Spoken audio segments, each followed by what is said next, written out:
অবরুদ্ধ গাজায় যুদ্ধবিরতির প্রস্তাব মেনে নিয়েছে স্বাধীনতাকামী সংগঠন হামাস।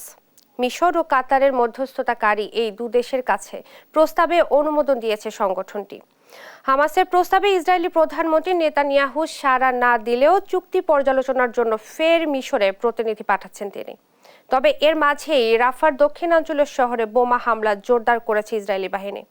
এদিকে হামাসের মতো ইসরায়েলকেও চুক্তি মেনে নেয়ার আহ্বান তুর্কি প্রেসিডেন্ট এরদোয়ানের। লুৎফুর কবিরের রিপোর্টে বিস্তারিত।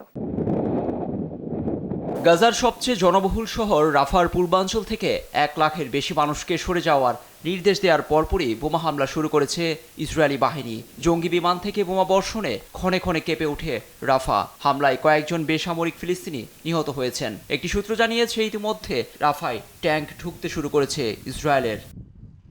এর কয়েক ঘন্টা পরেই গাজায় যুদ্ধবিরতি ও বন্দি বিনিময়ের চুক্তি মেনে নেওয়ার ঘোষণা আসে ফিলিস্তিনের স্বাধীনতাকামী সংগঠন হামাসের পক্ষ থেকে। মিশর ও কাতারের মধ্যস্থতায় চুক্তিতে অনুমোদন দেওয়ার কথা জানায় গোষ্ঠীটি। এই খবরে রাফায় আনন্দ মিছিল ছড়িয়ে পড়ে সাধারণ ফিলিস্তিনিদের মাঝে। বলে বোঝাতে পারবো না আমি কতটা উচ্ছ্বসিত। গাজার এক প্রান্ত থেকে অন্য প্রান্তে সন্তানদের নিয়ে ছুটে বেড়াচ্ছি। তাঁবুতে জীবন কাটাতে হচ্ছে। এই তাঁবুকে বিদায় জানাতে চাই। সবাইকে ধন্যবাদ যারা ফিলিস্তিনিদের পাশে দাঁড়িয়েছেন। হামাস বলছে চুক্তি বাস্তবায়ন এখন ইসরায়েলের হাতে। তবে ইসরায়েলি প্রধানমন্ত্রীর কার্যালয় জানিয়েছে হামাস যেই প্রস্তাব মেনে নিয়েছে তাতে তেল আবিবের অনেক দাবি পূরণ হয়নি। এ অবস্থায় চুক্তি পর্যালোচনার জন্য ফের মিশরের প্রতিনিধি পাঠানোর কথা জানিয়েছে নেতানিয়াহু প্রশাসন।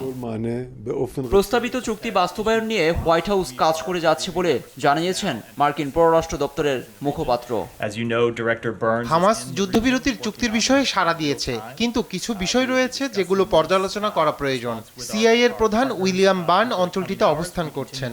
আমাদের মিত্রদের সঙ্গে আলোচনা করে পদক্ষেপ নেওয়া হবে। আশা করি দ্রুত যুদ্ধবিরতির চুক্তির বাস্তবায়ন করা হবে।